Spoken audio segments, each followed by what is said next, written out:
welcome back to another episode here. Sorry, I had a little schmutz on my screen. So I had a really great conversation come up today in one of my one-on-ones, and that is, how do I handle when a potential client or a prospect tells me, whether you're on a discovery call, on a Zoom, or whether you're on the phone, and you realize that their budget is way lower than what your services are priced at. Now, this was a fantastic question. It's also why I recommend pre-qualifying your clients as best as possible, so that before they even get to the point where they are taking up your precious time on a phone call, on a one-on-one, that you're valuing your time. Okay? I did not do this when I first got started as an entrepreneur, and I was hopping on calls all the time. If someone reached out to me via Messenger and was like, oh, we should do we should connect, let's do a Zoom chat. It's there is only so much precious time you have in a day that you have to protect your time and your energy, and you have to qualify the people who are going to be taking up your time. Now, that is easier said than done. So how do you actually implement this, and what does it look like in your business? Now, chances are this lead probably came from somewhere, and you had to do some type of communicating before they could book this call with you. Now, if this person came from Instagram or anywhere else, I always recommend having an application step in your funnel. Okay, whether your funnel is, a click funnel, and by the way, if you are interested in downloading, I just had a little rose beetle on me, and I could feel something. I was like, oh, okay. Long story short, I'm over that. I'm back to being focused here. If you're interested in downloading and getting my exact application funnel, that also includes the application questions, you can do that down below. Now, even if you don't yet have a ClickFunnels account, if you want to make this funnel live and publish it, you can get a limited Share Funnels account, and I think it's only $19 a month. So even if you don't have a website yet, you can at least send somebody to this funnel to qualify them. Okay, so I'll put that link down below. Now, or if you just want to grab the swipe funnel, you don't even want to use it, but you maybe just want to use the questions, so that way you can add them to a contact form on your own site or a type form. You can 100% do that. Now, what you're going to do inside of this application process, now remember, there is a client flow process. There's a whole psychology behind getting someone to go from, freebie or prospect to a paying client, a paying recurring client that also provides referrals. Okay, you want to make sure that your target market is clearly defined. You also want to qualify your leads with an application funnel or process. One of the first questions you're going to ask is, what is your current budget? Okay, what is your current budget? The client that I was talking with today, she was on the phone with a prospect, and she gets all the way to the end, okay, and realizes that the prospect's budget for a website is $150. What?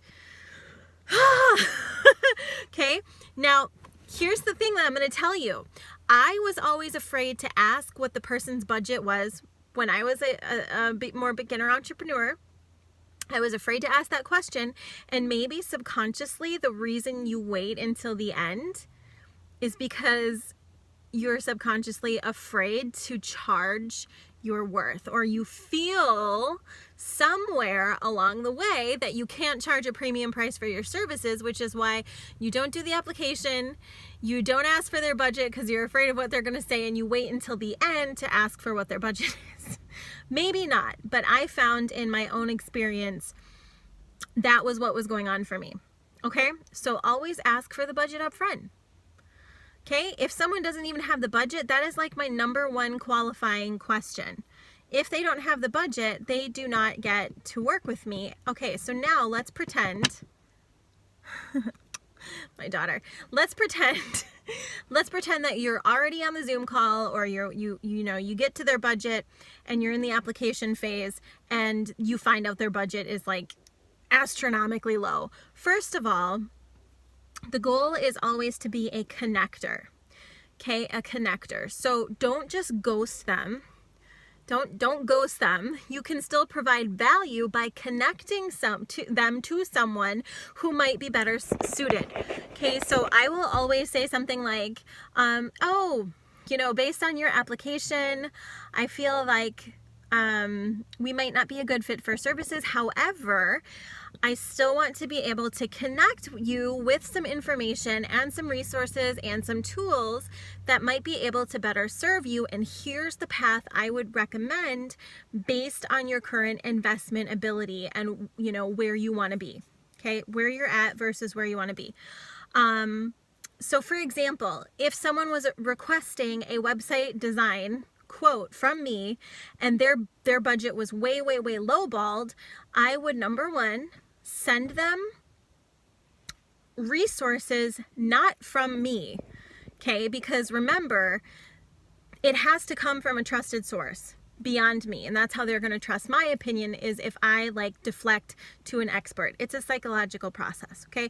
So if I say, hey, there's this really good website, it might give you a more realistic idea of how much it actually costs to hire a website designer, and it'll give you a quote cost calculator based on the number of website pages that you use. There are 3 different websites that I will refer people to in the instance they can't afford me. And more often than not, they will realize from that information, oh my gosh, my budget is totally unrealistic based on what I'm actually wanting done. Okay, if you have maybe a logo design or a graphic design and someone is not able to afford your custom logo, do not sell yourself short. Oh my gosh. Logo designers who have gone to actual college, you should be charging $795 to $3,000 for your custom logos, my friends.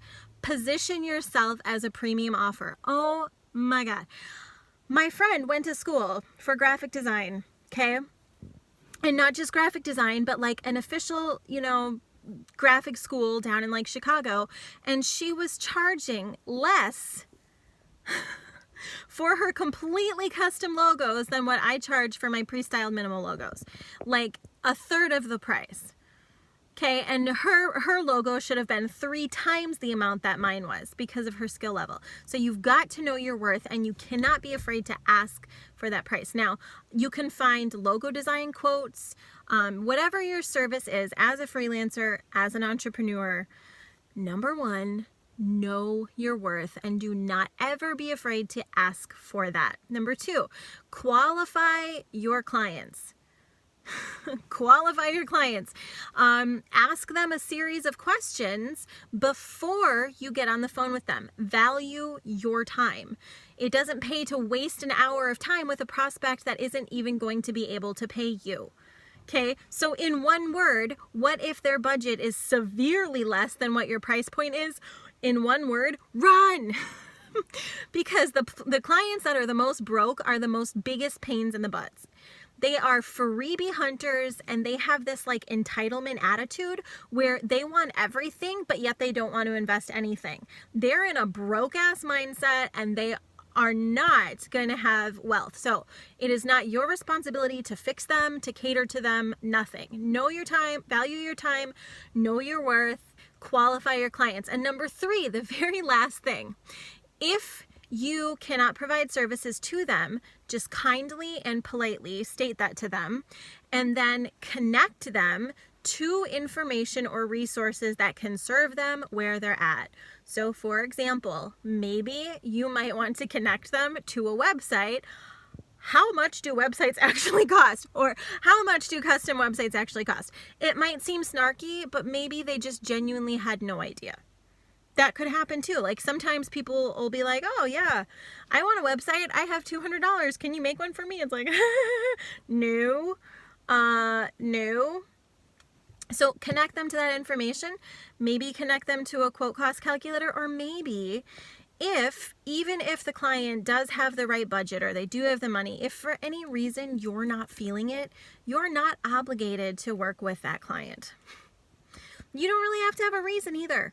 Okay, there's plenty of times where the client had more than enough money and I just did not want to work with them because it was just an energy thing. And so I happily referred them to someone else. And I was just upfront about it. I said, hey, after reviewing the information in the application, and wanting to make sure that you get the best possible service, I'm actually going to refer you to blah, blah, blah, because I think that they might be able to better serve you.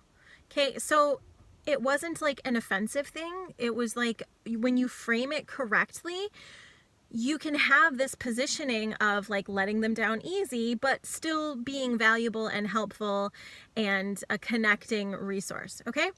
All right. So there's my recommendation on what to do if you run into a client that has a severely low budget. I know it can be kind of uncomfortable, but once you master the skill of communication, you don't have to worry about like, oh, what if I hurt their feelings or whatever.